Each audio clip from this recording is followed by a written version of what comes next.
Атырау жақын күндері өмір сүруге ең ыңғайлы шаһарлар қатарына қосылуы әбден ықтимал. Қазір тынығуға, спортпен шұғылдануға барлық жағдайлар жасалуда, деді қала әкімі. Жандағы жастар істер жөніндегі кеңестің алғашқы отырысында. Серік Айдарбековтың айтуынша, биыл Жайық спорт кешенінің жанындағы алаңқайда 7 гектарға жуық жер көлемін қамтитын жастар саябағының құрылысы басталады. Қала жастары мен студенттерінің белсенді демалатын орнын салу үшін бюджеттен қаражат көз бөлінеді. Саябақ ішінде скейт-парктың бірнеше гектарына құрылыс нысандары жүргізіледі. Жағалаудағы саябақта спорт алаңдары, аквапарк, тренажер залы, картингтер және қала тұрғындарының демалатын орындары, түрлі әткеншектер орналастыру жоспарда тұр. Скейт-парктың құрылысына қатысты ұсыныстарды әкім қалалық сәулет және құрылыс бөлімінің басшылығына жолдады.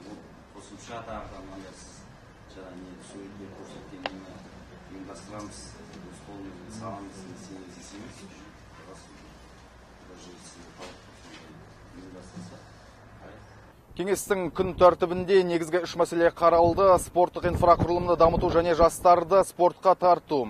Үкіметтік емес ұйымдар жастармен жұмысы, қаланы көгалдандыру шаралары. Статистикаға көз салсақ, атыраулықтардың 75% дене шынықтырумен белсенді шұғылданады. Оның 80% жастардың үлесінде. 6 спорттық кешен күні бүгін тиісті деңгейде қызмет көрсетіп келеді. Әйтсе де бұл аз. 2014 жылы қалада әкімшілік қызметкерлер арасындағы спорт жылы деп белгіленген. Осыған сәйкес спорттың бірнеше түрінен біріншіліктер басталып кетті. Қалалық дене шынықтыру және спорт бөлімі басшысы Марат Айтқалиевтің айтуынша, шаһарда қысқы спорт түрлері де жоғары деңгейге көтеріліп келеді. Спорттың 19 түріне тегін жазылуға мүмкіндік бар. Серік Айдарбеков жаңа тұрғын үйлердің цокольдік қабаттарында шахмат үйірмелерін ашуды тапсырды.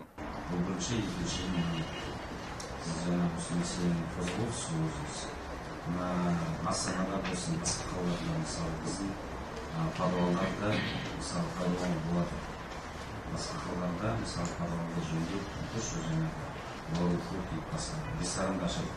Өзіміз сондықтан осы клуб деген біздің креслолармен негізі дайын, ішін ремонт болса, немесе сол жаңағы клуб басында Сонымен қатар, биыл әкімдіктің Халил Досмұхамедов атындағы университетімен бірлескен меморандумы арқасында аулаларда студенттердің жетекшілігімен бейнефильмдер көрсету қолға алынған. Тегін көрсетілімдерде спорттың маңыздылығы жөнінде әлеуметтік роликтер беріледі. Бүгін жастар мен үкіметтік емес ұйымдардың қарым-қатынасы тығыз орнықты. Қоғамдық бірлестіктер мектеп оқушыларына, студенттерге рухани тәрбиені беруде ауқымды жұмыс атқаруда. Кітап оқуға баулу, тазалық сенбіліктері ұйымдастырылды. Ұлттық мәдениетті насихаттау барысында қазақы музыканың байқауы, Қазақстандық отбасының жаңа моделін жасақтау бойынша сайыстар өтуде. Масылдық пиғылды жою бойынша жобалар іске қосылған. Все любые инициативы молодежи, все, что связано с улучшением, изменением благоустройства нашего города, мы поддерживаем. Я как аким города поддерживаю. Керек болса, өзім сіздердің арасында жүріп, тал егіп, қастарыңызда жүруге дайынмын. Жалпы қалалық ресурстық орталықтың жұмысы қарқын алып келеді. Биыл орталықтың жетекшілігімен бірнеше әлеуметтік маңызы бар жобалар жүргізілуде. Олар жастарды азаматтық тәрбиелеу, жұмысқа орналастыру, бос уақытын тиімді өткізу бағдарында. Әлеуметтік жобаларға биыл былтырғыдан гөрі көп қаражат құйылған. Қала әкімі барлық жастар ұйымдарының басшылығына қаладағы вандализм әрекеттерін бәсеңдетуді тапсырды.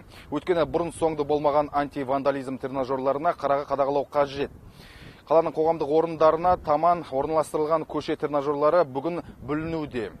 Жастардың алдына ас қойып, екі қолын бос қойса да, жақсыны бағаламауы алаңдатады. Сондықтан әкім Жас ТВ арнасына қоғамдық тәртіптегі көліктегі көше мәдениетінің кеселді тұстарына баса назар салуды ұйғарды.